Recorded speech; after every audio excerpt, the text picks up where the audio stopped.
Welcome to Chasing Hardware, the podcast that sits down with the sports figures you grew up with and hears their stories. Welcome to Chasing Hardware. I'm your host, Rich Lamello. My guest today was a 7-time National League All-Star. He won 5 Gold Gloves and 4 Silver Slugger awards. He is one of only 4 outfielders in Major League history to win back-to-back MVPs. And in 1983, he became only the 6th player in Major League history to join the 30-30 club. And on top of all that, a few members of REM and their friends wrote a song about him called To the Veterans Committee. How cool is that? Ladies and gentlemen, please welcome to Chasing Hardware, Mr. Dale Murphy. Dale, welcome. Oh, thank you, Rich. Thanks for that intro, and thanks for having me on. Appreciate it. My pleasure. My pleasure. Well, Dale, let's dig in. You're born and raised in Portland, Oregon, and went to Woodrow Wilson High School. Tell me a little bit about, kind of growing up in Portland and your experiences in high school. And I know that you were the number 5 overall draft pick in 1974 out of high school. In your high school years, did you play other sports? Were you strictly baseball? Tell me a little bit about that. Yeah, I was really fortunate, Rich, to grow up in a great part of Portland, Oregon, Southwest Portland. Born and raised there, except for 2 years of 5th and 6th grade. My dad was transferred he was with Westinghouse to the Bay Area. So I actually have a little connection to the Bay Area, but then we moved right back into the same neighborhood, 7th and 8th grade, and then on through high school. So, and I think my mom and dad decided, I was playing baseball, Little League baseball, and I'm pretty sure they understood that where I was moving to and where I had left and where I was going back to was one of the great all-time high school baseball programs in the history of Oregon. There at Wilson High School, and then being able to play for the American Legion team, Watco Electric. Jack Dunn, neighbor, friend, and coach, and also his 3 kids, John, Jeff, and Jim. I played with all of them. And Jack is I've always said he was my best baseball coach I've ever had. That doesn't mean I didn't have really good coaches in professional baseball, but I was able to grow up. Number one, I played for him in high school. I worked at his Little League camps, the Metro Baseball School. That was my first job. So I had this great version into the game of baseball. I could catch, I could play first base. He taught us everything about hitting, about playing the field, different positions in the field. And so I couldn't be more fortunate, than to grow up during that era. We went to the World Series in 1973, the American Legion World Series. And so, I just had tremendous exposure, competition in high school, and concentrated on baseball because I could tell I was doing well at it. And then in my junior year, maybe a little bit in my sophomore year, I knew there were scouts. There were scouts in colleges watching our team, and then I figured out they were watching me too, and so I played a little football and a couple of years of basketball. But I remember I got hurt, and I did it purposely. I got operated on during the basketball season so I could play baseball. So I concentrated on baseball probably my junior and senior year, but did grow up playing other sports. But I just love baseball. I love the game, and signed a letter of intent to go to Arizona State. But then in June of 1974, as you mentioned, I got drafted by the Braves. And back then it was really interesting because you have no internet. You don't really know what's going on. Right. I mean, I hardly knew where Georgia was, and but baseball and all sports, they have scouts scouring the whole country, and word got out that this big, tall, skinny kid in Portland, Oregon had some potential, and the Braves drafted me, and I was 5th player picked, and had no idea really. I'm sure my coach was talking to the scouts. I'm sure Jack was talking to him, but I knew the Phillies were very interested. I went to a pre-draft workout all the way from Portland to Philadelphia, and that was fun. So I kind of thought the Phillies were gonna pick me. They picked Lonnie Smith that year, and then I fell to the Braves, and very very lucky to be with the Braves organization. Yeah. It was a hell of a draft. I mean, there was Lonnie Smith and you, Gary Templeton, Willie Wilson. I mean, there were some big names came out of that top, kind of 15 or 20 guys. Yeah, it was, and I played with a few other guys and against other guys later on. They were drafted in later rounds as well. So yeah, it was a good year, and it was exciting. I didn't really know what we were doing. We had no comparables. We didn't know what the fifth guy picked the year before signed for. You don't really know. And me and my dad were trying to negotiate a contract, and so it got to $52,000, and we just met, mom and dad, my sister Sue, and they said, well, what do you want to do? You can go to Arizona State, or you got $52,000. So I said, well, I'll give it a shot. I'll go try this baseball thing, and went to Kingsport, Tennessee as a rookie in rookie ball. And wow, I just had no idea what was happening there for a few years. Well, and so this is fascinating. So you go to Kingsport, Tennessee for rookie ball. You're a catcher for the most part. Like you mentioned earlier, you played first, you played catcher, you played outfield, but you were coming in as a catcher, right? Right. Correct. And so it's kind of ironic that when you come up to the Braves and in the Braves, kind of, on the big league team is Phil Niekro, arguably the most famous knuckleball pitcher of all time. The manager of your Kingsport team is Hoyt Wilhelm, who also is one of the most famous knuckleball. Like, did you ever kind of talk to? Did he ever pull you aside and say, "All right, kid, this is how you do this. How do you catch a guy like me?" Oh, that's funny. Hoyt was so great, and I'm a kid from Portland, Oregon. I really have no idea what's going on, how great Hoyt was, or all I knew was he'd throw us BP once in a while, and if we hit him too good, he'd throw a few knuckleballs. And I was like, well, what in the heck? And at that time, I'll be honest with you, I'm trying to survive my first time away from home for that long, 2 or 3 months, and I'm trying to figure out professional baseball. I had no idea in a couple of years I'd be catching. I'd get called up in '76, and being able to catch Phil Niekro, at least try to. Right. So, Hoyt was just great. I think he's kind of the perfect guy to have, very just low key and felt like he was your friend, because we're all kind of scared to death. We don't know what we're doing.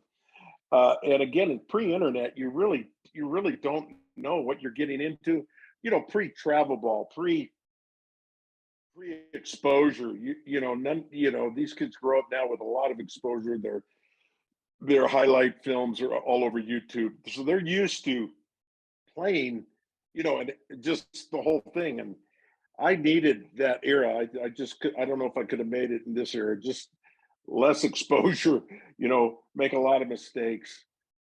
And so Hoyt was perfect, but yeah, he'd throw us a few knuckleballs in BP once in a while and try to keep us humble. That's funny. And at the time, and this kind of feeds into the next question I have for you. At the time, were you being called into the Braves, like the major league camp at all, like during spring training? Like, were you, getting exposure to Hank Aaron and some of the big names on the big league squad at that point?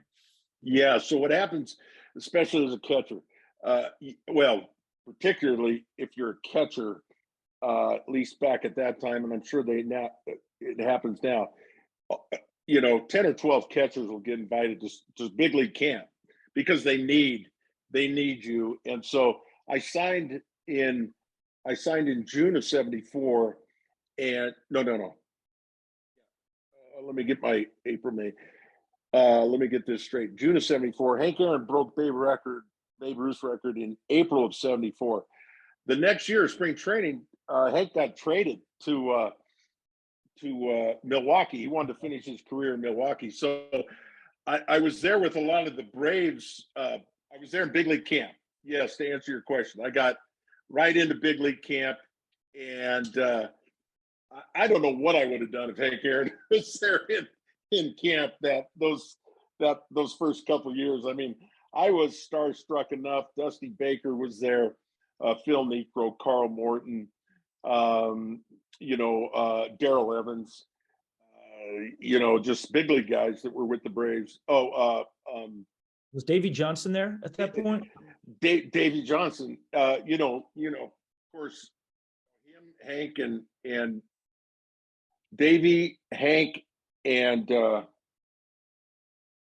Darrell Evans hit 40 home runs.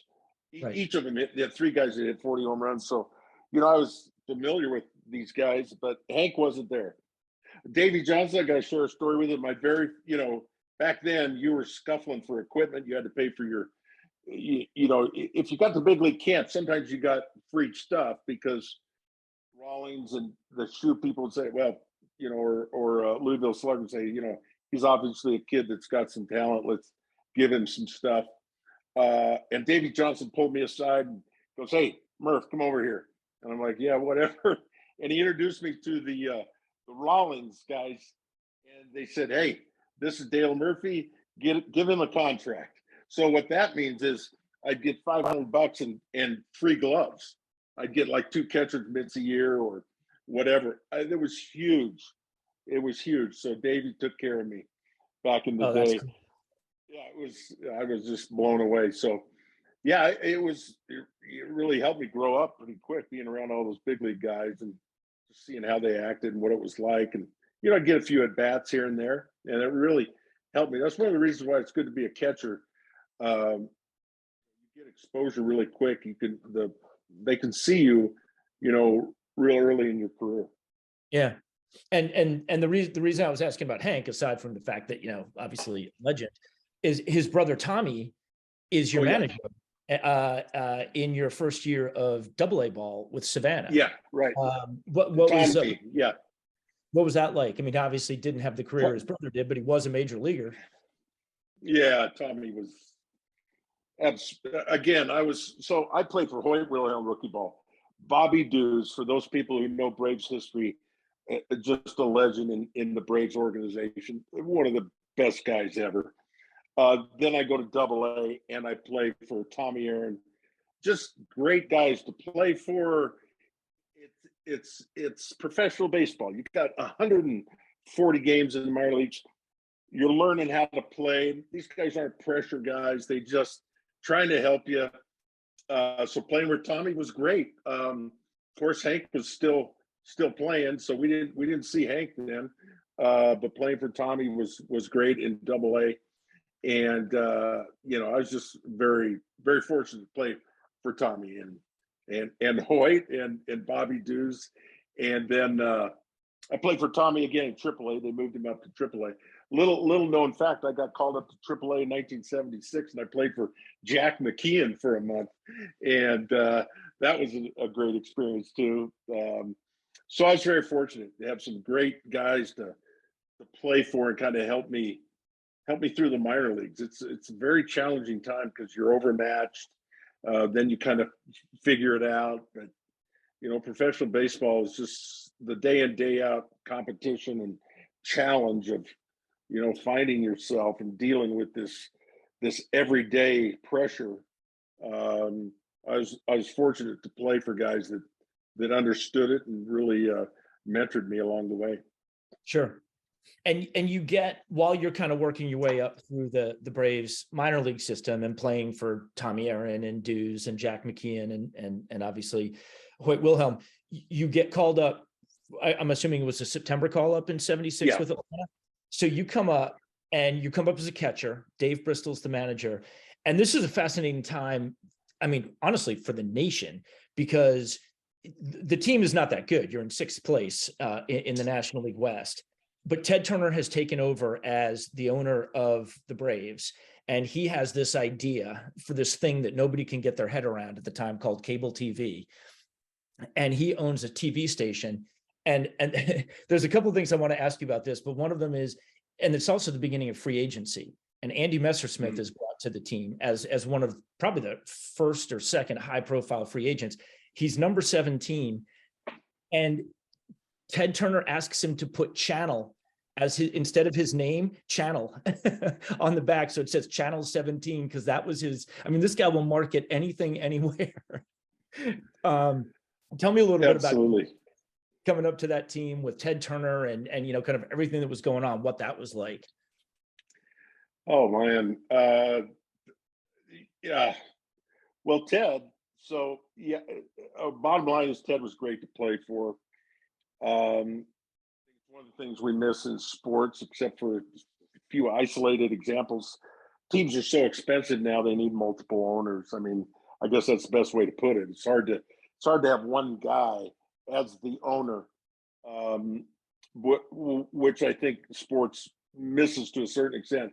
Ted wanted to beat Steinbrenner. He wanted to beat the Carpenters in Philly. He wanted to beat these people, And as we know, Ted was quite the competitor, not only business-wise, but sailing. He'd won the America's Cup. And, of course, we had no idea what the America's Cup was. But, he had this hard-driving, motivated, win. I think he had on his desk, lead, follow, or get out of the way, kind of. And so he came from an advertising background, so he knew what he was doing. Number one, with Channel 17, of course, whoever was the commissioner said, we don't allow advertising on uniforms. He didn't say that's coming, Right. but back then it was like taboo. So and so that kind of started, I think, Ted's battle with the commissioner.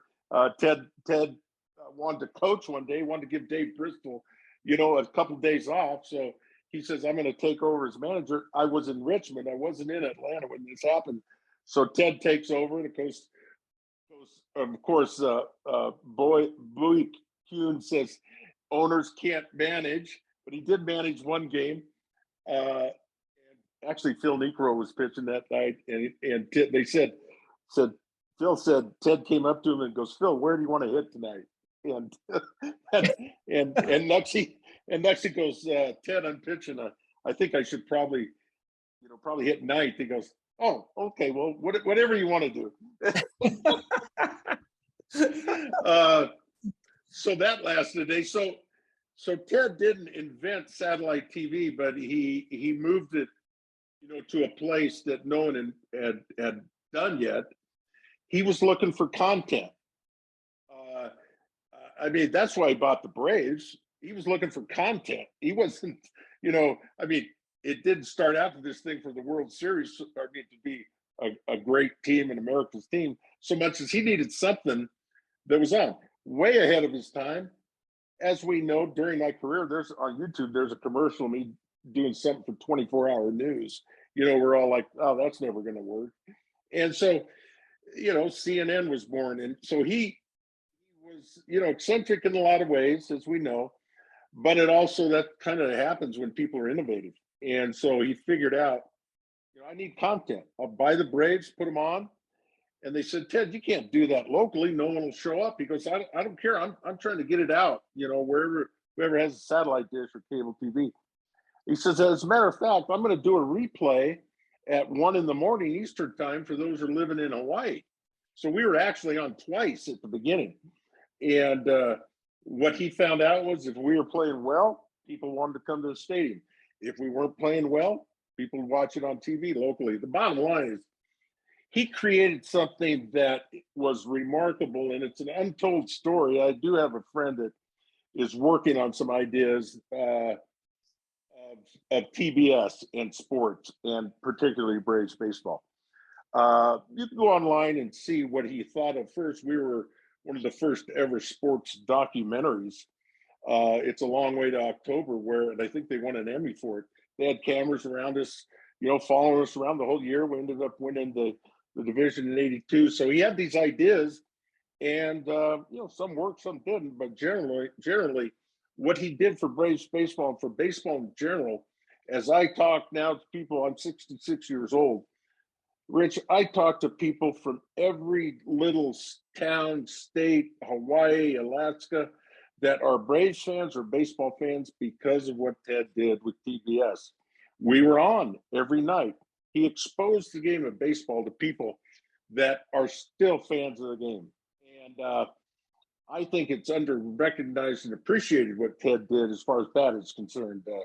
So it was a great time to play for the Braves, absolutely. And I didn't get there full time until '78, but I could hear rumblings of what was happening in Atlanta, in the minor league. So it was a fun time. Yeah, and what and it's amazing too, because you have to be of a certain age to remember back when there wasn't interleague play. And so if you lived like I did in American League cities, I grew up in Cleveland and Minneapolis, you never saw the National League. You saw them in the playoffs, and you saw them if they were game of the week. If Cincinnati was playing Pittsburgh, you'd see them then, but you'd never see them. All of a sudden, you guys are in our living room every night. It's like Twins game or the Braves. All right, Indians game or the Braves. Like all of a sudden, you guys became like America's team in the way that like Dallas Cowboys talked about it in football. But in baseball, you guys really were. You were in everybody's living room every night as cable rolled out across the country. Yeah. And I hear it all the time. I travel around the country speaking or doing this or that. And absolutely. Or social media, of course, now where we can connect with these people. We got a little hashtag that I use on Twitter occasionally, hashtag TBS kid. And people say, yeah, I'm a TBS kid. That's what I grew up. And you're right, Rich. I'll go to New York and they'll go, I love the Mets, but man, I watch you every night. I love the Braves too. And there's something, I have a lot of, stories. Houston National season ticket holder says he's a season ticket holder for Houston because he watched the Braves, in Texas. He pulls for Houston now, but he loves baseball because he got it. And I think that's a great thing about baseball. Baseball is a game that needs exposure. You need people to see it and see it quite a bit to really start to appreciate it, because it's a slow paced game. But I think that's one of the things Ted did was, and I got to mention our announcers as well, the three core announcers, Ernie Johnson Sr., Skip Carey, and Pete Van Wieren, brought you a hometown broadcast. They didn't bring you game of the week, although those were fun. But, I didn't know Tony Kubek or Joe Garagiola. They didn't know me. Our announcers traveled with us, were with us every day. And so people really got endeared, really had a good experience, little experience. And so it was, no question about it, it was a really interesting time to be able to play for the Atlanta Braves organization. Yeah. And it's funny, you mentioned the thing, and I know you were in Richmond for it, but yeah, so in one season, Ted Turner decides to manage a game. And I think what I heard was he basically told the manager, Dave Bristol, go on a extended scouting trip. And he manages a game. And like you said, Bowie Kuhn says, you can't do that. So he has another guy manage another game. And then he brings Dave Bristol back from the extended scouting trip, finishes the season. Oh, by the way, like 2 months later, as you point out, goes and wins the America's Cup. Like in one summer, he managed a baseball team and won the America's Cup like 3 months later. Was that when? Yeah, I didn't realize that all happened. 77. Yeah, really. That's so interesting. I can't remember what year it was. I can't remember. We were struggling, and last weekend of the season, Ted had us all gather around and watch film. I think CBS had done a special on him in the America's Cup. So he basically, we're sitting there watching these things, and what he was trying to do was, he had two nicknames that I remember that we could say over the air: the Mouth of the South and Tenacious Ted. They said sailing for him. I remember, very specifically, people saying he was gifted and he was tenacious and he was brash. And so, we finally figured out America's Cup is the most buttoned up, group of people and proper. And here comes a guy wearing, unbuttoned shirt. And he'd do that at the ball games, taking his shirt off. I mean, he relished that rebel Yeah. thing, and I didn't realize that happened that quickly. But yeah, he was a hard driving man, and wanted everything he did touch to succeed for sure. And Yeah. so that's why he's good to play for. I mean, he wanted to win. Yeah. Yeah. Something to be said for that. So 78 is your first year where you're up, for the full season. And Bobby Cox is he's in his first year of his first stint as manager with the Braves. And you guys have brought in Jeff Burrows the year before, who had been an MVP. And you had Bob Horner gets drafted and is immediately productive. And Gary Matthews is there. And I also want to ask you about on the roster, not for a long time, but on the roster also is Jim Bouton, who's in his late 30s, had obviously written the book Ball 4. And I don't know if it's Ted looking to, kind of sell some tickets or what, but all of a sudden you've got Jim Bouton on the team also. Tell me a little bit about that. I wish I'd have taken notes during these times, because I I didn't really get how weird it was for Jim Bouton to be there. You know what I mean? I didn't really think about it, except in retrospect. How do you say this? What was it? Was it rewarding Jim Bouton for having a decent comeback in the minor leagues, or was it just to stir the pot? For instance, I think we played LA or Cincinnati. They're going for the pennant, and here's Jim Bouton and Richie. Jim Bouton couldn't break a pane of glass at that time. He was getting guys out because he threw so slow, and he had a semi blooper slow curveball. I mean, again, I didn't know what was going on. I heard he was making a comeback, and now he's going to be with us in September. And so, he goes out and beats the Dodgers or the Reds. And so, it was like, well, what are you going to do? He beat him. I mean, is it how hard you throw, or is it if you win or lose? And so it was half. There was probably a lot of marketing, promotional stirring the pot with getting Jim Bouton there.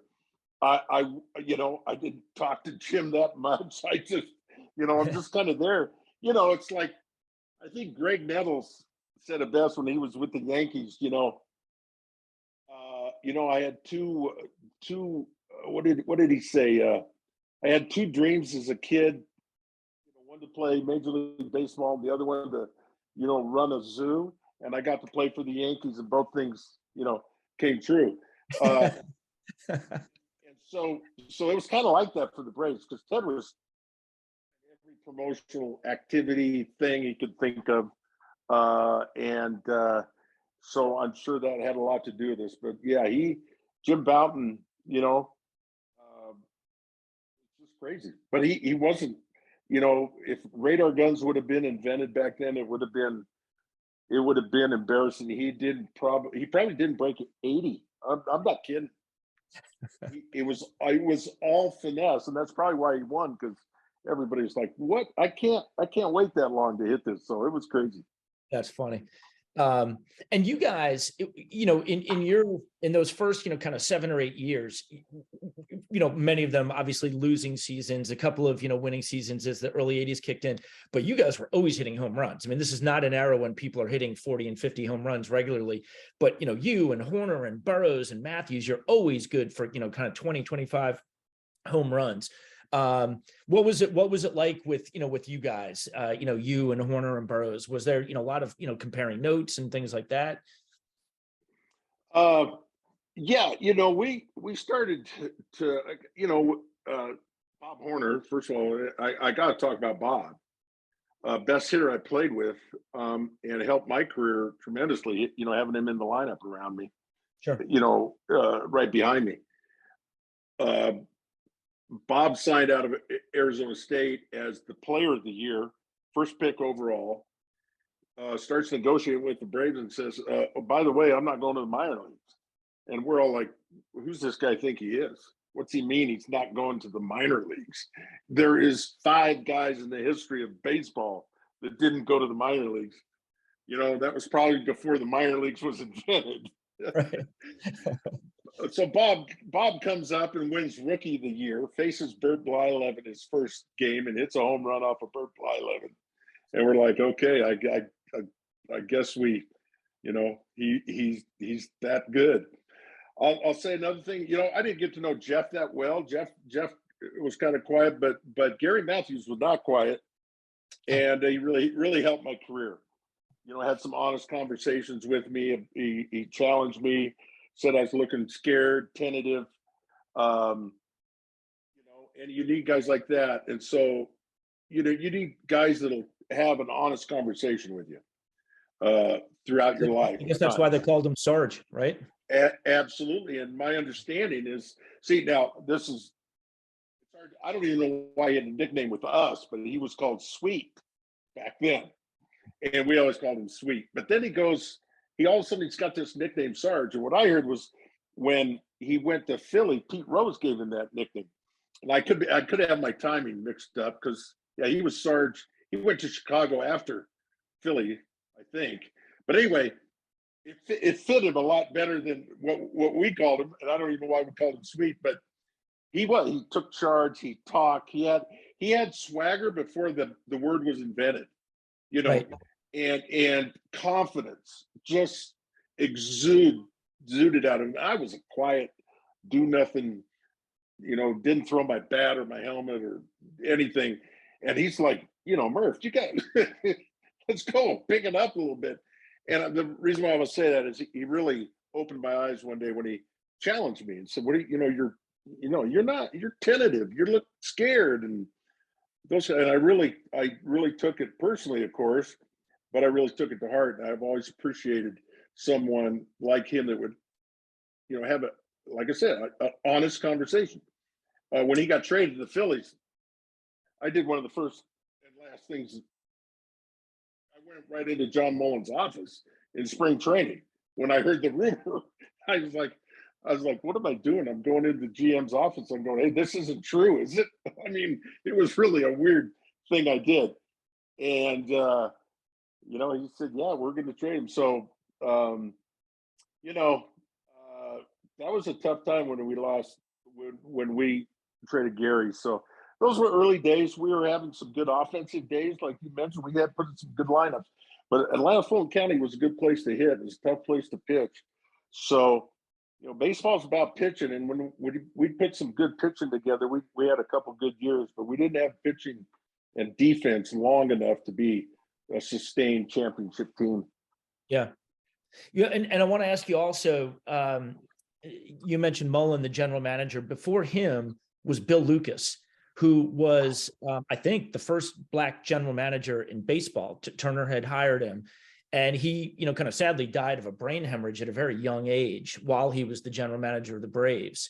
But he had brought you in, he had brought in Horner, he had brought in Glenn Hubbard. Tell me a little bit about Bill Lucas in your, you know, kind of short period of exposure to him. Yeah, that was just the toughest day, time, and all of us young players' careers to just be on the brink of making it to the big leagues or getting there as young players, and then to hear this about Bill. I mean, Bill was, again, I talked about the managers I played for. Well, when I signed, you're right. Before he was promoted by Ted Turner, he was director of minor league player personnel. So he was my boss, you know, all through the minor leagues, and it wasn't a better boss to play for.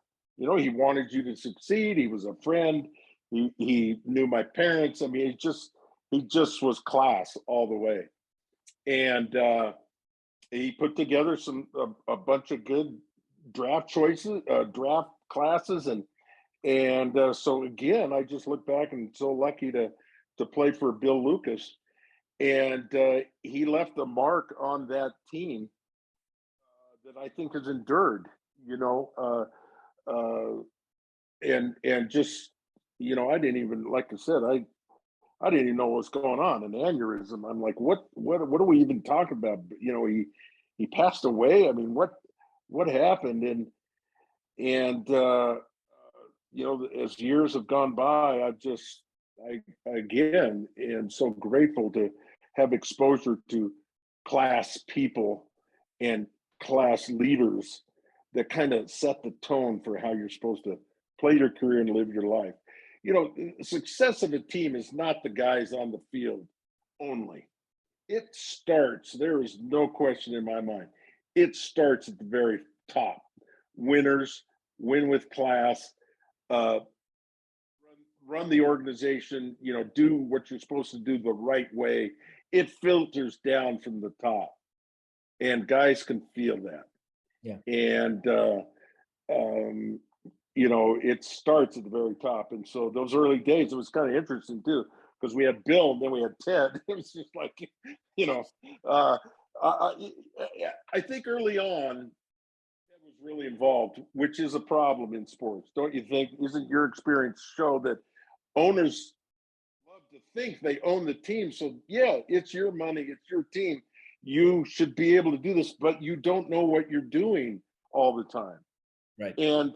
And you do things spur of the moment. In sports, it's not spur of the, there's more to it. So I think Ted was really involved, kind of but I think eventually Ted figured out I gotta back out, and let it becomes a problem. I think Jerry Jones, I think you could probably argue, but it's his money, it's his team. Came to my mind. First name that came to my mind. I mean, it's his team, it's his money, right? But there's a gift of sports management that a lot of owners don't have. Evaluating talent. I mean, Rich, if I own the Braves right now, I'm hesitant to guess how much they would cost right now. But I would, let's just say I'm starting a team right now. It's scouts. Right. It's talent evaluators. Those are the guys that should be making more money. Right. And that's where I'd start. And that does not come from Ted Turner, whose background and whose dad had an advertising business, and that's what he knows. He obviously knows it, you just do not have the gift of talent evaluation. Yeah. Typically.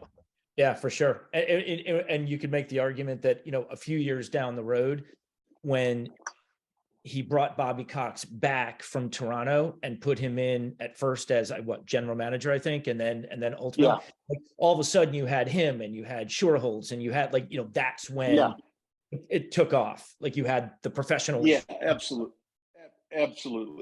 Joe Torre and Cashman, Bobby Cox and Shorholz, Alex Anthopoulos now and Snifter. They got to be they got to have honest conversations.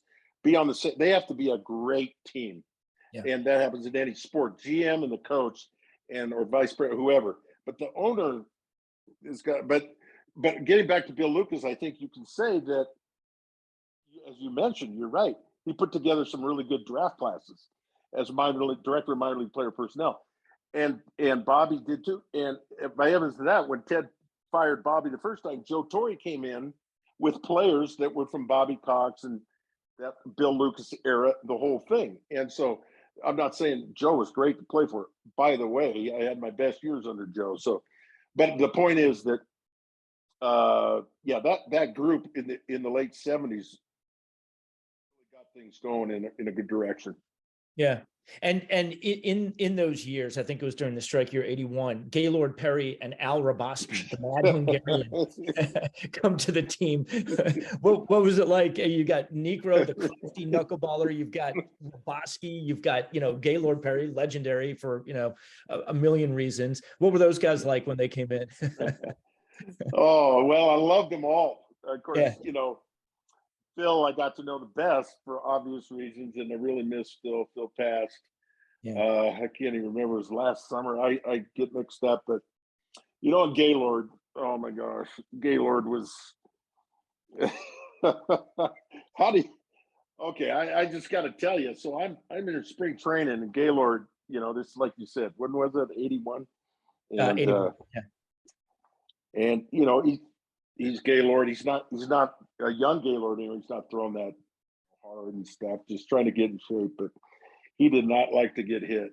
And so Bruce Benedict said he's catching him, and we're playing the Cardinals, and Gaylord comes in the bench. He goes, "Okay, that's enough of this. I'm getting rocked." He goes, "I'll be right back."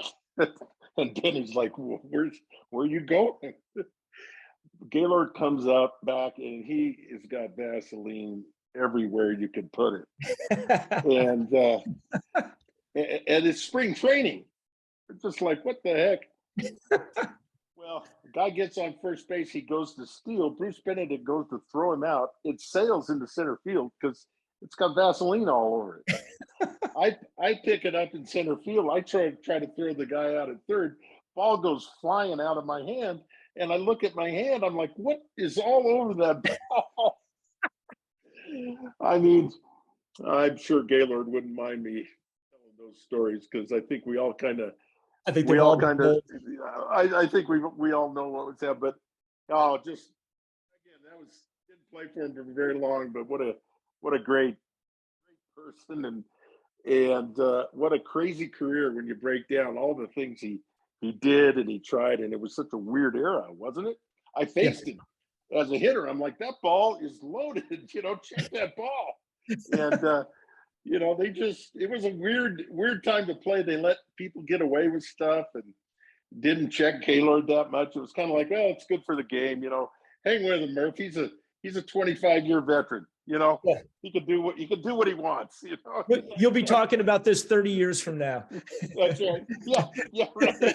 Yeah, exactly. It'd be boring otherwise. Yeah, it's good for the game. I think that was the kind of thing. Like, no, this is, seriously. I don't think they all got together and said, we can't check Gaylord that much, but we'll go through the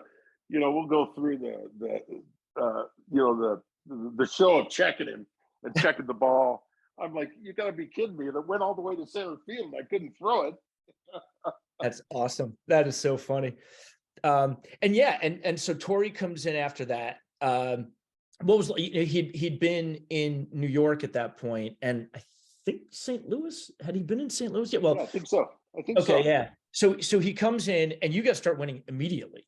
And you've got obviously Horner and you, but you've got and Niekro has a great year. You bring in Bob Watson. You bring in a couple relievers, Bedrosian and Garber. Gene Garber has a huge year in the pen. What was it like when Torrey came in and some of the additions that came along with him? Well, it's great, and I can't remember the timing on this, but I think, did we trade for Chris Chambliss in 80 or 81? I don't know if it's there in front of you, and I can't remember. I think you got him in 80. Okay. Yeah. So first of all, they got me out of first base, which we got Chris Chambliss. The reason why I want to mention Chris too, he's there, and then Bob and I had got a couple of years. Chris Chambliss comes on. We didn't really get good until we got a solid first baseman in Chris Chambliss. Okay. And he could hit, and so that was a great acquisition for us. But Joe came into the strike year of 81. We played, I recall, okay, I can't remember, but we kind of had a little feeling, and then we didn't really know how good we were in 82. But then, Joe comes along. Actually, that's when they started, cameras were everywhere. Ted said, we're going to follow you this season. So we kind of had this little vibe going, had a good spring training. And then the first 2 weeks of 82, we were 13-0. And yeah. And so, I mean, we just decided, I guess, that we're pretty good. And the little known secret is that we only played 3 games over 500 the rest of the year. We were not that good. We were not as good as we thought we were. But you're right. Nexie had a good year. Pascual Perez had a good year. Everybody, Gino, great out of the bullpen. We all just came into our own. Joe was great to play for, as is evidenced by what happened eventually. But when you think about the years that we finished first, then we finished second, then we finished second again, and then we fired him. It was an odd thing. That's all I can say. But yeah. I mean, that's all I know. I didn't really. I've asked Joe about it.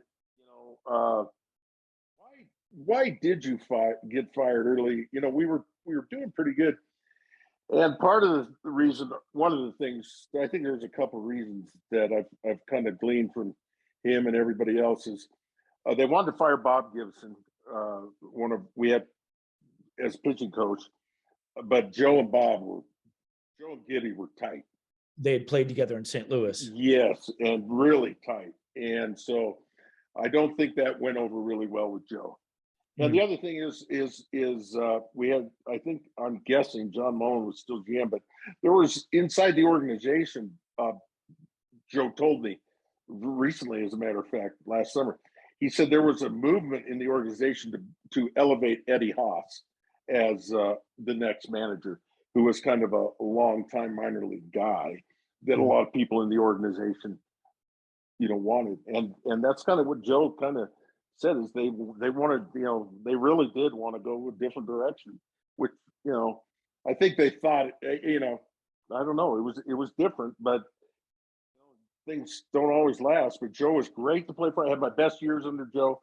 Got to remember, there we had hitting coaches, but back then managers did a lot more, and you know, everybody would kind of get involved in things. Joe talked to me a lot about hitting, and he was great to play for. We had good teams. We had a little momentum going, and then you can see what happened when Joe got really quality teams, and you know, he did what he did in New York. And you're like, well, you're surprised. I'm like, no, I'm not surprised at all. I mean, you know, Joe is. You could call players manager, you know, whatever you want to call them, but there is something to that when you get someone who's leading that really understands what you're going through, instead of panicking every time you know, things get crazy. And especially in New York, he kind of exhibited, you know, yeah, you're going to have to be steady and just show up every day and do your job, and that's all he expects of you. And so he's a great players manager, great to play for. Yeah. And it's interesting. It's always interesting seeing, like, the, you know, the relationships and where they start and stuff. Bob Watson is on that team with you guys. Yes. Torrey's there, and Watson becomes the first GM for Torrey in New York when they win that 96 World Series. You know, it's kind of cool seeing those connections before Cashman took over. Absolutely. I'll just throw a thing out that is different. We could have a whole podcast about the differences in today's game, and I won't sound like the old man on yelling at the young kids. But one thing that stands out to me, we had Chris Chambliss at first base. Our right-handed hitter off the bench, our first right-handed pinch hitter, was Bob Watson, a 10-year veteran. Think of that for a minute. Yeah. Our number one left-hander off the bench was Biff Pocaroba, who Braves fans will never forget that name. But he had 4, 5, 6 seasons, you know, as a major league hitter and catcher. So I just thought of that. And Bob did a great job of, you know, kind of saying, okay, I'm a veteran here, I'm going to pinch hit. He was a great pinch hitter. And then, you know, give Chris Chambliss a day off, and he played first. So playing for Bob was great too. I mean, you could tell we just had it was a good group of people. I forgot to mention Albert Bosky, and you know, what can you say? The bad Hungarian, all of a sudden he's playing for the Braves. And so it was just never a dull moment. We just, you know, we had a lot of fun.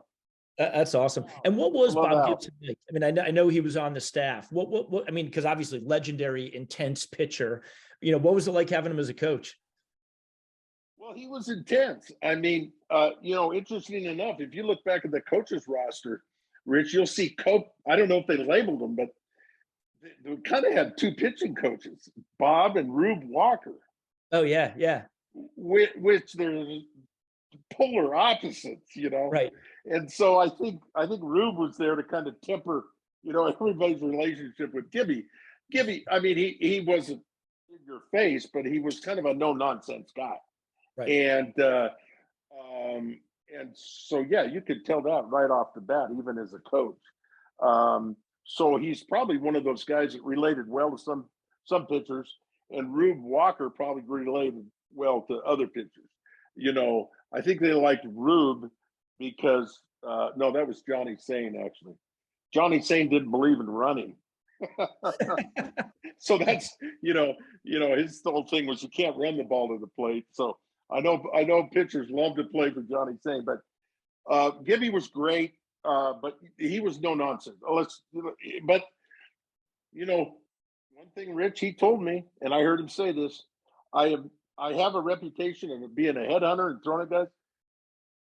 I have to look it up. He said I never led the league in hitting in hit by pitch. Oh, is that right? Yeah, he said that. He said the reputation kind of helped me. And he said I did. He said I did throw it, guys. He said, but he said, you know, it wasn't without a purpose. But I think you know, you need intensity. So Bob brought that, but you know, I wasn't a pitcher, but I loved having him around for sure. Yeah. And yeah, as you point out, so in those years, that 82, 83, you guys are winning. You go to the playoffs in 82, you lose to St. Louis. You're the MVP. You're winning Gold Gloves. You're winning Silver Sluggers. I think Hank Aaron said you're probably the best 5-tool player in baseball in that window of time. And I would actually argue, looking at stats and looking at who won the MVPs in 84 and 85, a very clear argument could be made. You could have won like 3 or 4 straight MVPs. You know, Ryan Sandberg and Willie McGee certainly had very good years. Your next couple of years, well, thank you. You lead the National League in homers. You're driving in a ton of RBIs. So, you know, that's an incredible window for you, as you point out, under Torrey. Yeah, thank you. Like I said, we were winning. We had good teams. People say, "Well, what made your career?" I said, "Well, you know, it's different playing for a winning team, and there's a buzz, and you know, I've been lost 100 games. There's nothing going on. It's, you know, you're nervous every night to play, but boy, playing for a winning team is you're nervous, but you're having fun. Somebody, you know, you're winning, and when it's just more fun. And so I relaxed. I found a home in the outfield. Joe helped me with my hitting, and I was healthy. I think people say, you know, what was the key? I played in over 700 straight games, you know, during that time, and they said, well, how'd that work out? I said, I didn't get hurt. I mean, you got to be fortunate. 79, I was a kid. I had a great April, and it got hurt. I mean, you know, so I was fortunate. But yeah, it was an exciting time. We just weren't built to last. You know, last meaning feeding that pitching machine that you need to constantly replenish your pitching. No question about it. It's all about pitching, and then mixing some offense. And we just, you know, we went through a little drought there, and I won't get too far into the weeds here. The big thing, there are a couple big things that really hurt the Braves in the mid 80s. And I think we should touch on it, but I hate to put people to sleep. But collusion killed us. And sure. Just, you know, I'll just tell the listeners, Google it. Basically, Peter Ueberroth came in and said, look, your salaries are going too high. This movement of players, you can re-sign players, but, you know, bottom line is collusion of not being able to improve where you need to improve. For instance, you get a good pitching staff, then boom, you need an outfielder that can hit home runs. Well, let's go sign him as a free agent. Well, that was really difficult from whenever Ueberroth got there. I don't know if it was 85, but it was like at least 86, 87. Yeah, I think it was 85. Yeah, he started at 85. And like I said, I don't want to get in the weeds, but let me give you an anecdote. There were rumors, Andre Dawson and Tim Raines. Now, you know, how are we going to sign them both? But they both lived in Florida. They're friends. They want to play close to Florida. Rumors I've heard is they wanted to play for Atlanta. And I'm thinking it could have been me and Andre Dawson and Tim Raines in the outfield. The point is, collusion stops something that drives salaries up, but really helps teams improve. Yeah. You know, in a hurry. So I don't want to get into the weeds of that. But the point is, we kind of weren't built to last, and collusion kind of stopped us from improving. And I'll just say one other obvious thing is when Bobby came back and John Sherholtz came in 90 or 91, it was over. There was spending. Sid Bream comes in. They pay for players that were going to help them. And I'll just say Sid Bream, apparently he wanted to stay in Pittsburgh or wherever he was, and Braves offered him $1 million more. He's like, oh, okay, well, I got to go to Atlanta. So, things got back to normal. And I don't want to make an excuse. I just say a fact that it really hurt the organization. And I don't blame that I blame you, Roth. I don't blame, Ted Turner or Bobby Cox. It was kind of like a league-wide thing that they were trying. And again, deep into the weeds, I said I wasn't going to go there, but we sued him. The owners lost, and it was a sad 3 or 4 years in baseball. It really was. Yeah. I remember that well. And yeah, it's, and it's not one of those things like, well, we think this is happening. It was happening. Oh, they yeah. were no. Yeah. Yeah. No, there were negotiations going on with players that got back to the Players Association. The owner would say, hey, look, I think it might have been Lance Parrish. I can't remember. He was the poster boy for it, Lance Parrish. Yeah. Someone in the organization said, hey, if it wasn't for this collusion thing, we'd and his agent and him and say, did they just say that? Yeah, there were all kinds of anecdotes. And it's just so interesting of a study. When I say the break, I mean, hard for us to improve. You don't want to rely on free agency, but signing Greg Maddux in the early '90s was a pretty good free agent signing. Yeah. And worth every penny of it. So that's how free agency helps. And yes, it does drive up the salaries. Obviously, but I know we're not here to talk about all that. Yeah. Well, that's basic to me. That's what happened. And then I started playing not very well. Maybe I was just getting old, whatever. And I went to the Braves and said, I need something different.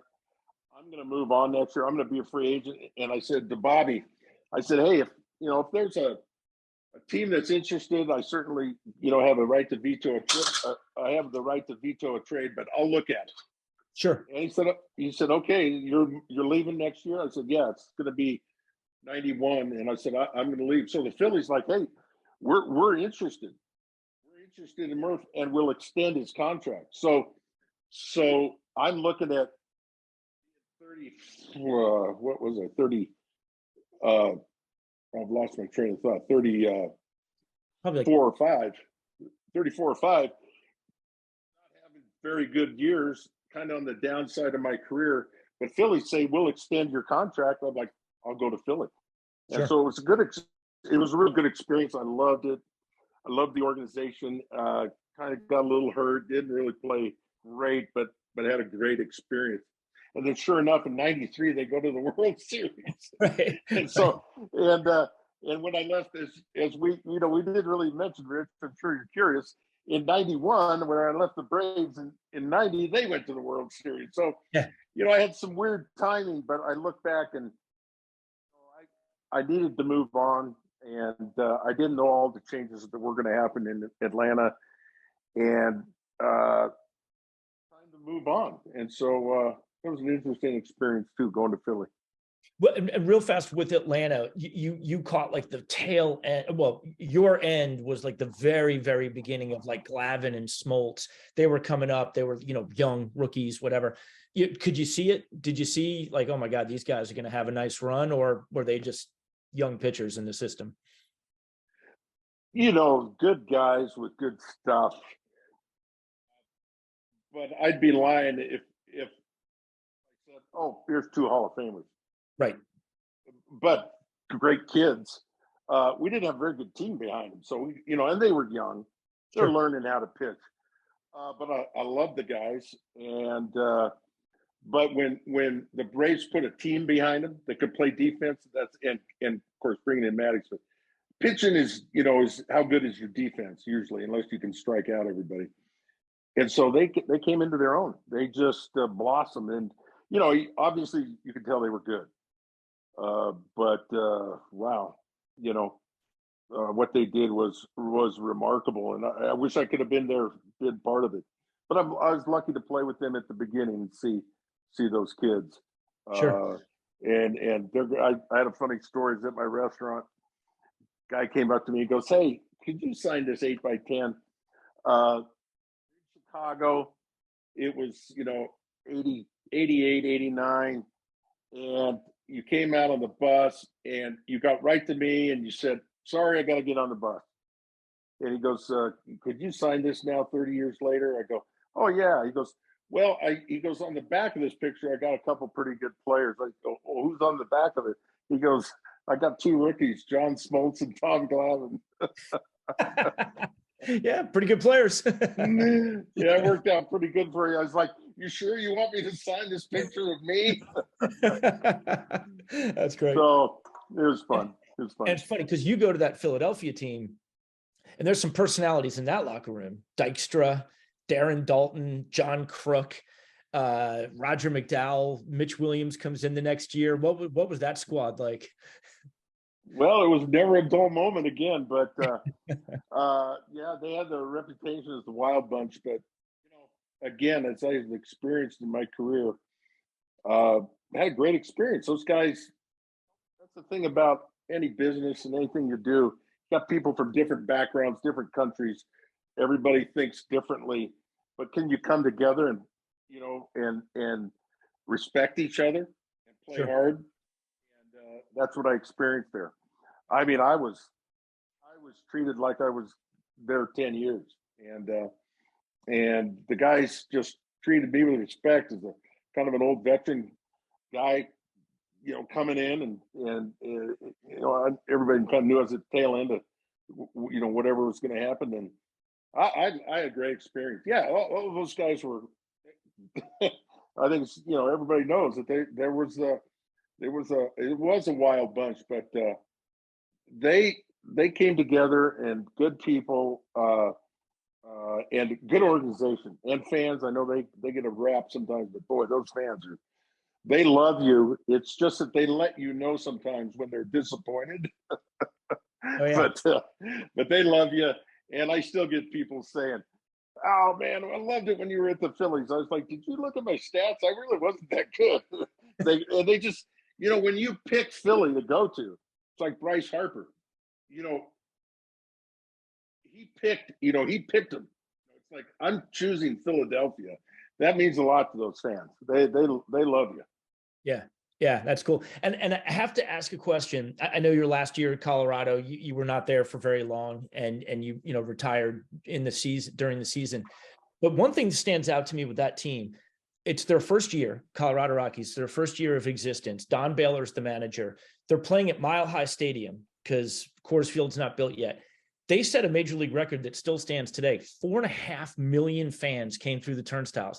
What was that like? Even though obviously it's the very end of the road for you, what was that like? That must have been surreal. I'll tell you what else. We had Don Zimmer as the bench coach. That's right. Yeah, Popeye. Yeah. Oh, so I got to play with Zim for a couple months. Yeah, it was the same kind of thing. Phillies, they said, Murph, we're going to release you. We'll talk to the Rockies. They're like, hey, it's our first year. We'll take Murph. And so again, I had a great experience. They treated me like I was like the organization had been there forever. I think we had 80,000 opening day. It was just excitement. Fun place to play, fun place to hit. In fact, people say, why'd you retire? You had 398 home runs. Why didn't you stay in there for two more and get 400? Baseball likes those even numbers. It's like, have you ever seen a game in Mile High Stadium? People say, yeah. I said, how far the left field fence was there? It was about 260. and I said, because I said to myself, if I can't hit one out of here, I can't hit one out of anywhere. It's time to retire. It's time. Yeah, Mile High was a great place to hit, but I had knee problems and it just wasn't working. But look, again, I got Zim was there, Don Baylor couldn't play for a greater guy, and it was exciting. It was exciting to be a part of that inaugural team just for a couple months. Yeah, very cool. Well, and like I mentioned at the beginning of the podcast, so you have, I guess, from playing in Atlanta but also being like this national figure at a time when there weren't a lot of national figures in baseball, you got to know some of the guys from REM. And a couple of the guys, kind of have a side band, like a side project, and they put out baseball themed albums, and they put out a song basically about you. And it was basically, kind of a letter to the Veterans Committee, the Hall of Fame. And yeah. And there's a line in it that I just think is great. Forget all the liars, the Sosas and McGuires. I want to see Dale Murphy in the Hall of Fame. Sung by Mike Mills of REM. Yeah. Curious about like your relationship with them, and then also let's talk a little bit about that contemporary baseball era ballot, which is kind of going on as well. Yeah. So, I how do I say? I like music and stuff like that, but I'm not too hip. I'm more hip now than I was 30 years ago. I think because my kids have helped me out. They go, Dad, you gotta, we get classic rock, we get it, Dad, but there's more than that. But anyway, so I get invited to this thing at the Metropolitan Museum of Art where someone had just donated, 50,000 baseball cards. And they thought, you know what, let's have a night where we get a player to talk about his baseball cards. And then let's invite this group called the Baseball Project. And they'll play a little music. We'll have a panel discussion on baseball cards, and that'll be it. So my son, Chad, is getting his PhD at Penn State. And I go, hey, you want to go to this thing with me, in New York? I can't remember. I'll fly in and I'll pick you up and we'll drive to New York. I think that's what we did. Anyway, he goes, yeah. And a few days later, he calls me back. He goes, Dad, do you know who's in the Baseball Project? And I'm like, no, tell me what's going on. He goes, it's members of REM. Like what? Like he goes, Mike Mills is in it. Peter Buck. Yeah. And so, I know REM. I'm not really sure if I've heard of Michael Stipe, but everybody else, I'm kind of like, he goes, Dad, it's like these guys are like, son, he's like, Dad, this is like meeting the Beatles, meeting U2 or however you want to put this. And I'm like, well, whatever. So the bottom line is I get there and I go backstage and Mike Mills goes, Murph, and puts his arms out. And I'm like, well, I don't put everything together till I figure it all out. They're from Athens in the 80s, and Mike Mills the other members of the Baseball Project now, where I should be able to name them all. But first of all, Mike is in 6 different fantasy baseball leagues. He is a baseball nut. He's had season tickets to the Braves for years. And we're kind of contemporaries because he was in college in the 80s. REM started, and he's a baseball fan of the Braves. And so it's like, I just was blown away, Rich. It was, I just got to tell you this. So we do this thing and they play some baseball themed music. I'm like, that was really cool. So I go backstage afterward and Peter Buck and Mike come up to me. They go, hey, what are you and Chad doing? I go, oh, well, we're just hanging out. They go, hey, Michael just called. You want to go have dinner with us? And so we had dinner with Michael Stipe and about 10 other people and other members of REM. My son, Chad, walked out of there afterwards. He goes, I can't believe what has just happened in the last 6 hours. So then Mike ends up writing that song that the Baseball Project does, and they just mine stories. They all love baseball, and they have some great music about all the crazy stories that characters in baseball, and they performed all over. And so then he messaged me. He goes, hey, we're playing in Portland, Oregon, and he says we're going to play Dale Murphy, we're going to play our song about you. So I actually flew to Portland, Oregon, picked up my son Chad, who is now a professor at Oregon State. We go to a little place, and I go in. I gave Mike Mills one of my baby blue Murphy jerseys, and we're sitting there in the back. To say it's surreal, that's about the best way I could say it. And he walks out, he goes, what'd you think? I go, that was awesome. He goes, He goes, I love it, man. It's a great punk rock song. Probably the And last thing you so, ever thought would be written about you. yeah, oh my gosh, it was crazy. So it's just, social media has really accelerated and enabled a lot of connections that, I would never have. I've had other situations where musicians have said, "Hey, I grew up in the South. I want to meet you."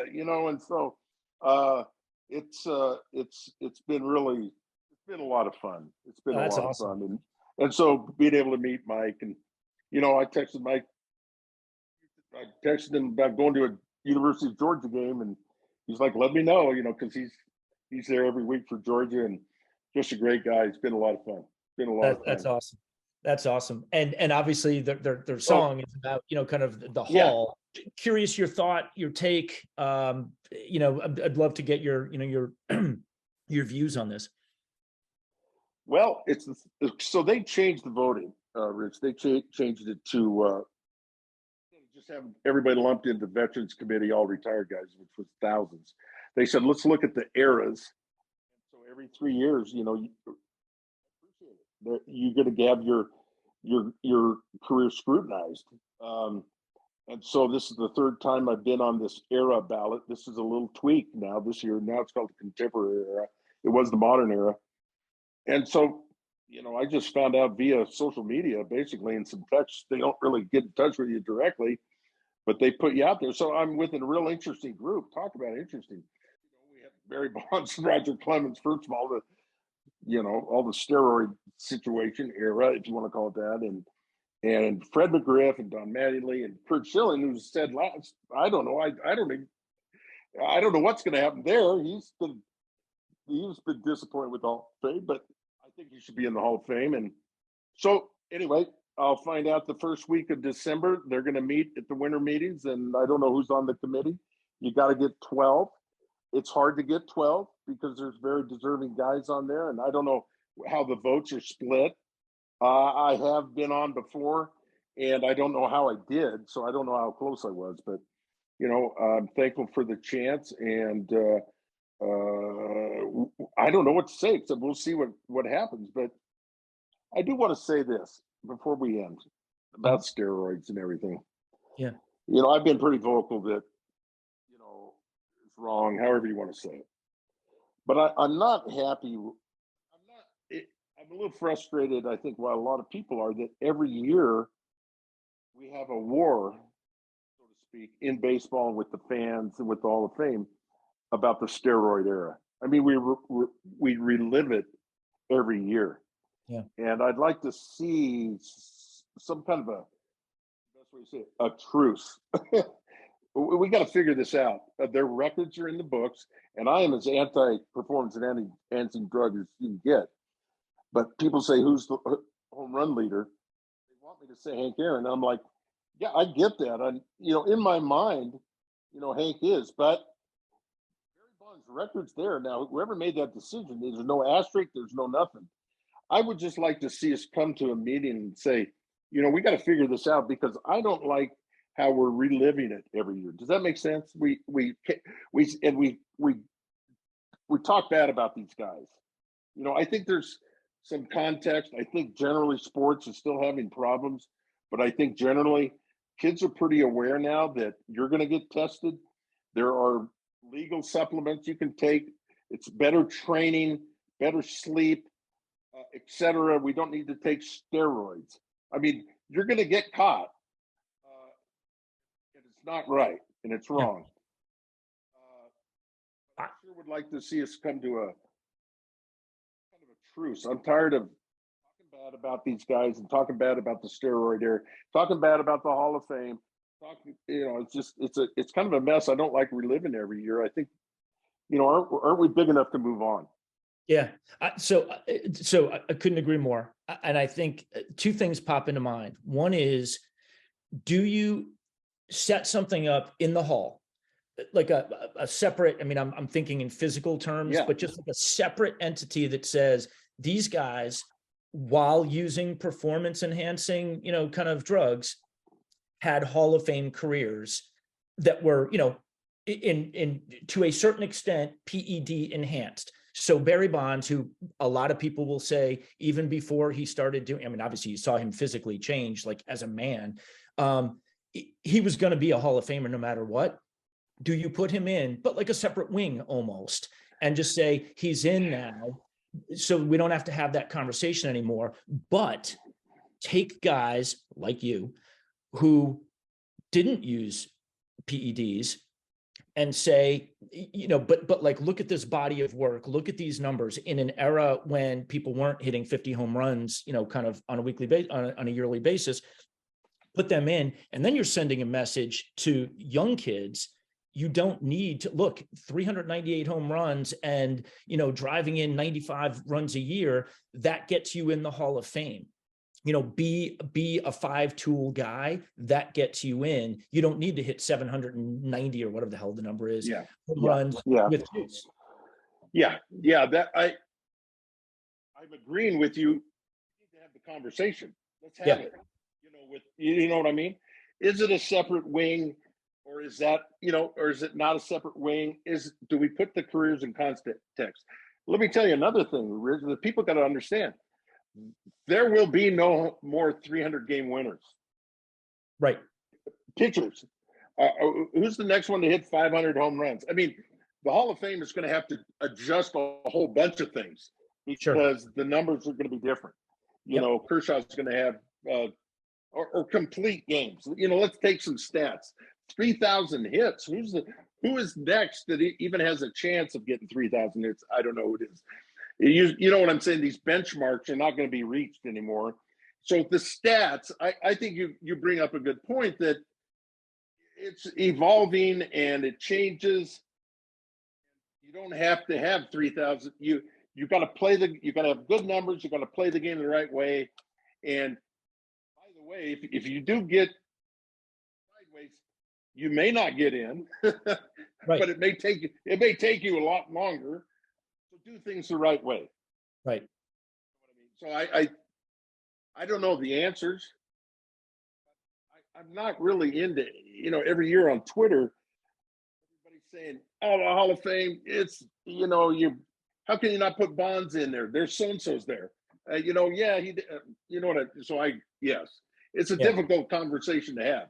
I don't know, but someone's got to come together and say, figure this out. We have our best hitter and our best pitcher not in our Hall of Fame, and I couldn't disagree more with what they did. But I don't think I don't know. We could talk about this for a long time, but then you got guys that are associated with it that are already in the Hall of Fame, and it's I don't know. I think we got to have a conversation. Somebody does. Yep. Totally agree. Well, look, Dale, first of all, we're rooting for you in December. Thank you. That goes without saying. Thank you. And I think it's insane that you're not, but that's a separate conversation. But Dale, I can't tell you enough how much fun this was, just kind of walking through the whole, the Portland years and the minor league years, and obviously the, Atlanta years and the ups and the downs, and just what a fantastic and entertaining career.